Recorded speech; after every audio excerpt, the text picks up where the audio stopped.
Are you needing to change out the knock sensor on your 2000 Altima? Stay tuned.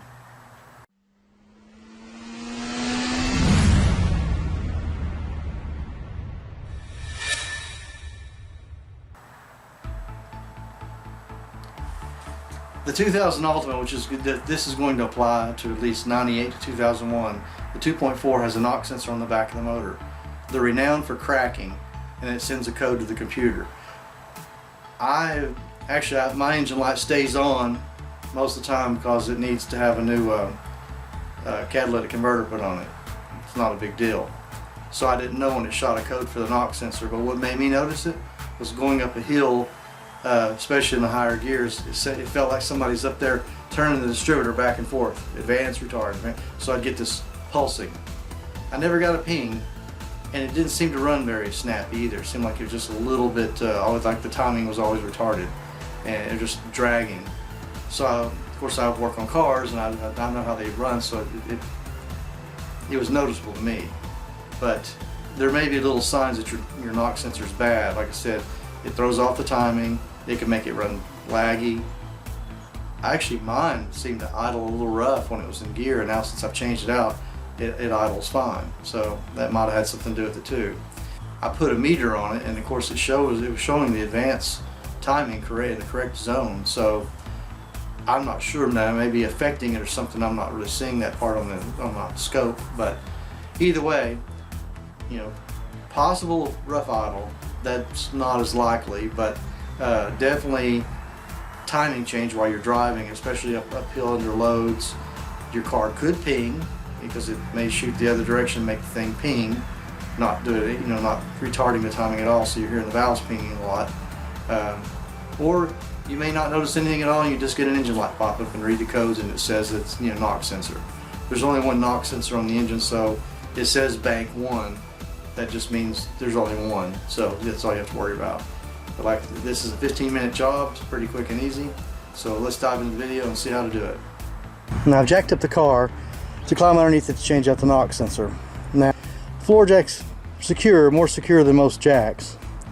But you can see I've got that wheel and that wheel off the ground.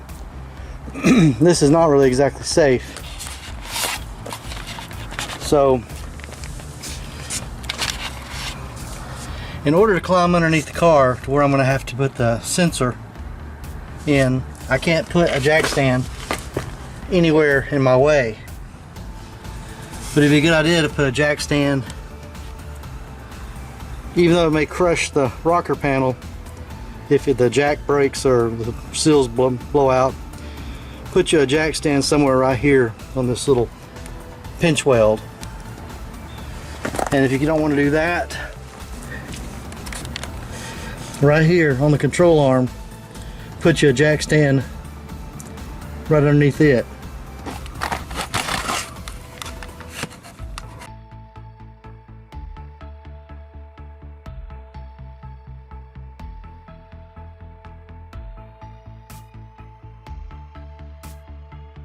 Unfortunately, there's just no way to get a camera up in there and show my hand getting that bolt loose, but once you spot it, you're gonna have to put a wrench, and I'll show in a second how I did it, because it's tight, so you have to put another wrench on the wrench to give you some leverage to pop it free. But then once it's popped free, you can unscrew it with your fingers.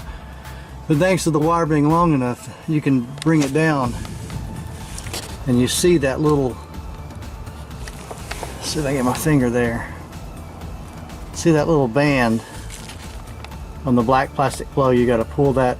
You don't have to pull it all the way off, you just have to back it off enough until the connector separates from the knock sensor. And now it's just a matter of sticking it back up in the hole and filling around with the bolt. You put the bolt back in the hole there, and just filling around till you find some threads up there to get it to go and start threading.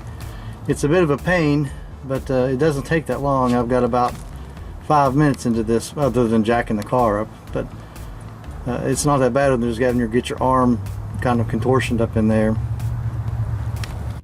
Okay, I couldn't record me taking that sensor out because there's just no way. I tried using a GoPro, I tried several different cameras trying to get it in there so you can see what I was doing, and they come out blurry. There's just no way to do it. This is one of those operations where you're going to have to stick your hand up in a hole and hopefully go for it. And of course I've got a picture here in this video what you're looking at and what you're going for. And all you can get on it's a wrench. It's got obstructions in there to keep you from putting a ratchet on it. So I started off with a long 12mm wrench, and I've only got so much room to catch it. You'll probably run into that. So what I did is I put a short wrench on it, and it caught just about the right angle. Then this is a trick to extend your leverage. You can take your other wrench, take the closed end, and catch. And that's the side that would be like tightening. If you're wanting to loosen, turn it like that. And that's, that nut is pretty tight, pretty secure, so I had to break it free. Now once I broke it free, I could use the little short one and had some room to maybe turn it about a half a turn. Then it came loose just by fingers, and I unscrewed it.